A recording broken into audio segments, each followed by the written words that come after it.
정부가 이번 지원책에서 특별하게 신경 쓰는 부문은 기간 산업입니다. 수출 한국의 근간이 되는 산업들로 정부는 40조 원 규모의 기금 조성을 통해 회복을 지원할 계획인데요. 고용 총량 유지 등이 조건입니다. 이어서 김용재 기자입니다. 기간산업 안정기금 지원 대상은 고용과 국민 경제에 영향이 큰 항공과 해운, 자동차와 조선 등 7개 업종, 모두 코로나19 사태로 직격탄을 맞은 업종입니다. 정부는 이들 업종의 회복을 위해 40조 원 규모의 기금을 설치하기로 했습니다.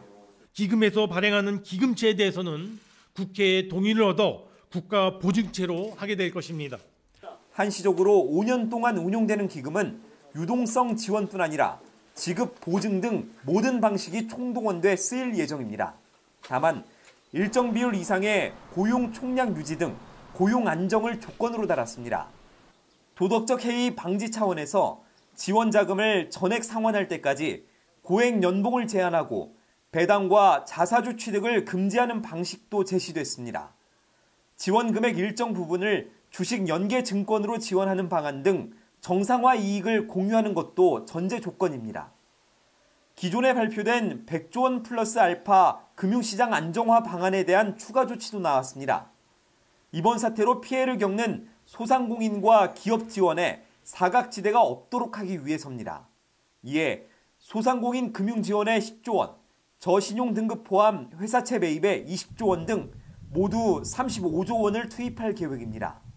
정부는 오는 24일엔 산업은행법 개정안을, 28일엔 기금 채권 발행을 위한 국가보증 동의안을 국회에 제출할 예정입니다.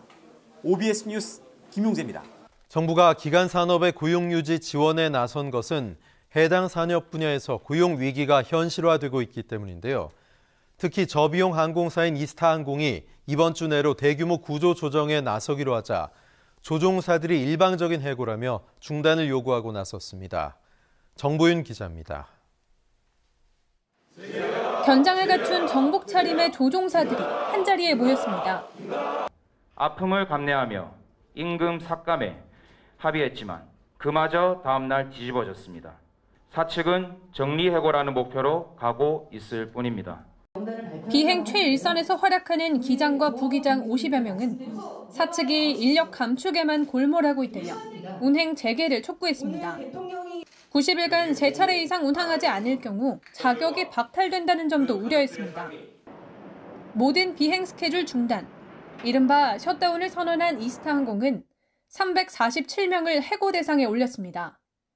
전체 식구들 중 20%를 웃도는 높은 수치입니다.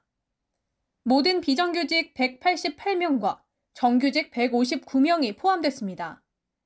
이르면 내일부터 대상자에게 해고 사실이 전달됩니다. 지금 이 모든 사태의 원인이 과연 누구한테 있냐는 거예요. 그리고 왜 우리 열심히 비행한 조종사와 이스타항공 모든 근로자가 그 고통을 다 떠안아야 되냐는 거예요. 초대형 항공기 A380을 보유한 아시아나항공 일부 조종사들도 이스타항공처럼 운항 자격을 잃을 위기에 놓였습니다. 최악의 상황을 겪고 있는 항공사들은 정부에 한시적으로나마 조건 완화를 요구했습니다. 국토교통부는 다양한 방안을 검토하고 있다며 빠른 시일 내에 대책을 마련할 예정이라고 밝혔습니다. OBS 뉴스 정보윤입니다.